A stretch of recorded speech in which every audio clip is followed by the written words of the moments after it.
Hey all, it's WebCamParrot here, with my first ever video on Warhammer 40k. As some of you are aware, I'm a pretty big fan of the series, and I've been playing the game, collecting the models, and actually reading the media for nearly 20 years. And I have to say, the current content on YouTube talking about this franchise is almost entirely comprised of just poorly researched garbage, not unlike most of the comic book community on YouTube.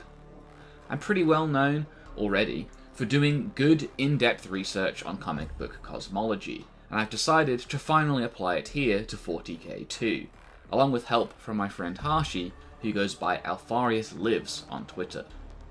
I'll provide a reference for all of the quotes sourced here in the description. For those of you unfamiliar with 40k, the Warp is the realm of souls, used for interstellar, faster-than-light travel, and home to many demons, predators, and gods. The most notable of these gods being the Big Four: Nurgle, god of rot and decay; Khorne, god of bloodshed and battle; Tzeentch, god of trickery and magic; and Slaanesh, god of, well, some other stuff I can't talk about without completely ruining the generally family-friendly nature of my videos. So to start with, I would like to go over some preliminary statements and then gradually show more and more impressive statements for the Warp, starting off by attacking a pretty egregious myth surrounding its size and scope. There seems to be this idea that because the Chaos Gods cannot seem to conquer a single galaxy, that they can't be that strong, often leading to people saying that the Warp is only about galaxy-sized itself. Firstly, the Webway, which even at its peak is only a small portion of the Warp, once led to and extended into the empty voids beyond the galaxy, as well as the Demon Prince and Servant of Chaos, Be'lakor, being well known for conquering entire galaxies himself, galaxies that are clearly not the Milky Way. Khorne has also been witnessed reaping and collecting billions upon billions of souls from several different galaxies. Tzeentch also listens to the hopes of every sentient being in the universe. So clearly, the Warp does reach vastly beyond just the Milky Way, and is much larger than just a single galaxy or something like that, but it's much, much more impressive than this. For instance, it's stated that every single demon is a direct manifestation of its god's will, and is directly created from their essence, and in turn, there are an infinite variety of different demons, meaning that each god, let alone just the Warp they reside in, is of infinite scope and size at the very least. A void missile which travels through the Warp, that's how it works, can accidentally end up in any of the million universes, which is something that even regular Adeptus Titanicus members know about. Ka'Bandha, as part of a plan directly involving the Chaos God themselves, fell through the hidden spaces between worlds, past the wonders of infinity, falling forever and no time at all, until he infected the delicate workings of infinite interleaved universes, creating a warp storm that would give the Chaos Gods a foothold in every single universe. Which is backed up by a statement from Knights of the Imperium that says that there are a theoretically infinite number of dimensions of potentially infinite scale, an endless series of alternate realities, and chaos should be present in all of them.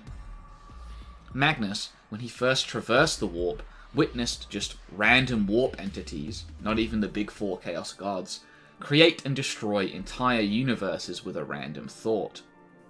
Ahriman, in a similar situation, was capable of snapping realities and remaking them with nothing but his will, stating that it was easy and like nothing for him within the Warp, where his powers are strongest. Horus also tells us, in words that echoed down the eons from a place beyond time and space, that countless universes have burned before chaos, and it has also been stated in a White Dwarf issue that the forces of chaos have conquered many realities, with forces from a dozen different realities appearing in one instance.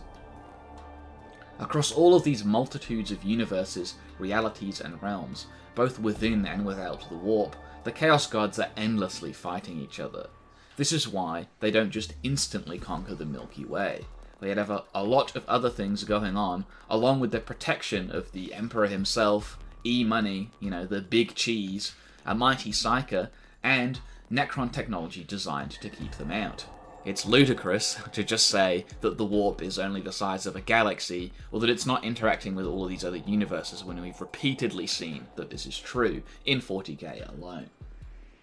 However, there are also clearly statements for higher dimensional structures that should be vastly larger than this multiverse I just described, that the Chaos Gods, and by extension the warp, compare to or contain.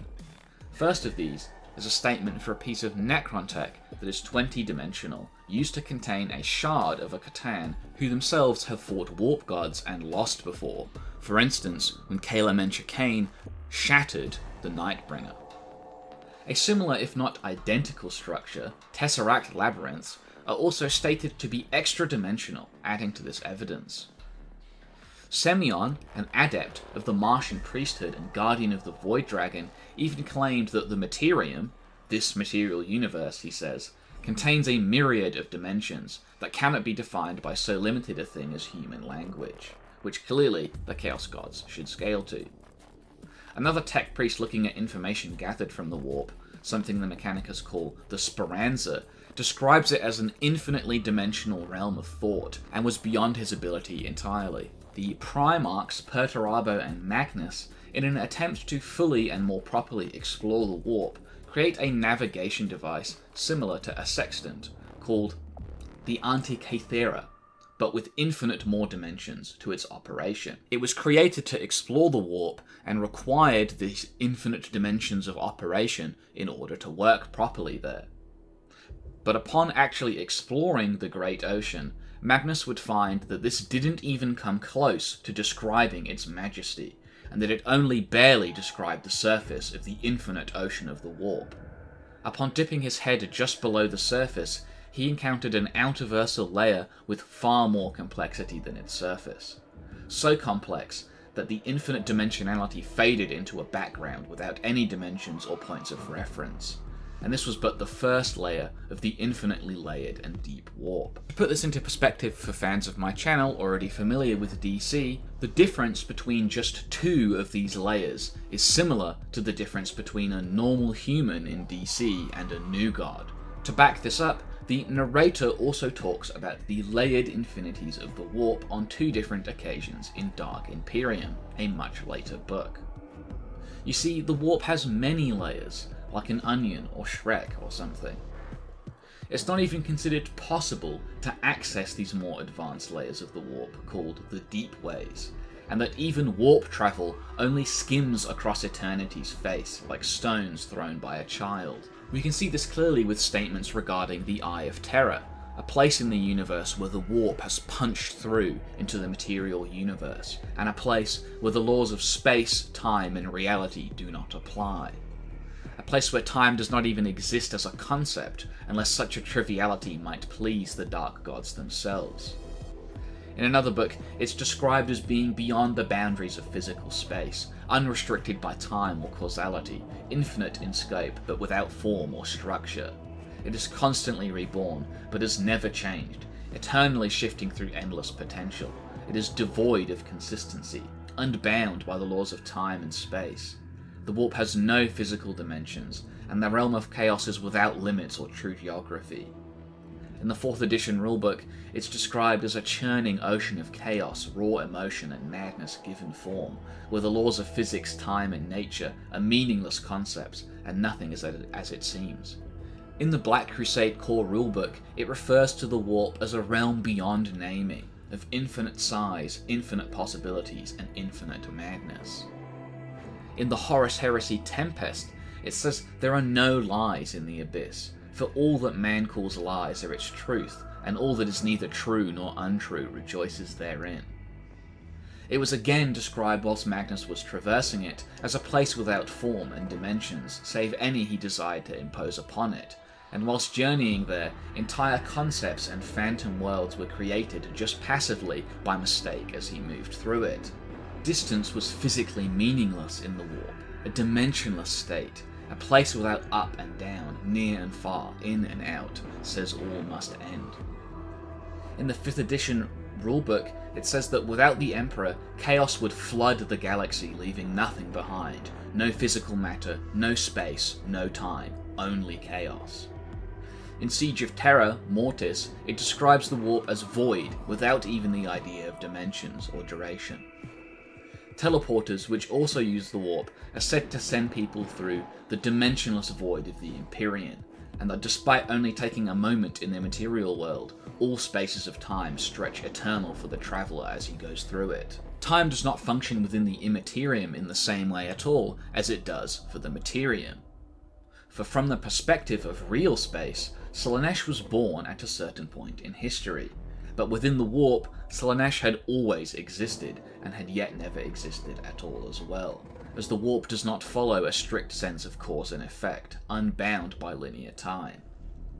In this same Chaos Daemons Codex, it speaks of an impossible fortress within the warp of Tzeentch's creation, a place where physical space and time are useless concepts. Generators capable of producing small tunnels that punch through the warp to create portals between different locations are described as transvectic, meaning beyond vectors. Also an outerversal statement to go with the many others already mentioned here. And in the Battlefield Gothic core rulebook, it tells us that warp space lies alongside and around the material universe, and is a space where there is no time, no distances, only a constantly flowing stream of immaterium.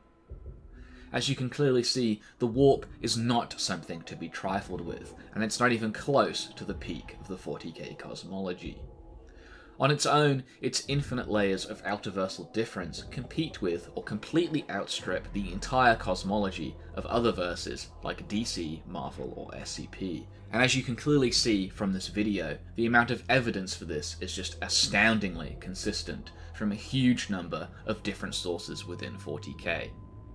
I often see people complaining about 40k, saying that it can't be scaled, that it can't be quantified, but this sort of attitude frequently comes from a place of not actually having engaged with the media at all. Clearly, it was possible for me to find all of these sources that all line up together, that all make sense together, that all apply to each other from across 20 years of publishing material. If this isn't consistent, then I don't know what is. Anyway, that's it for the video. I hope you all enjoyed it. I also want to do a video on the God Emperor of Mankind, as well as another video on the pieces of the cosmology that surpass even the warp. So I hope you're all looking forward to that, and I'll see you all in the next one.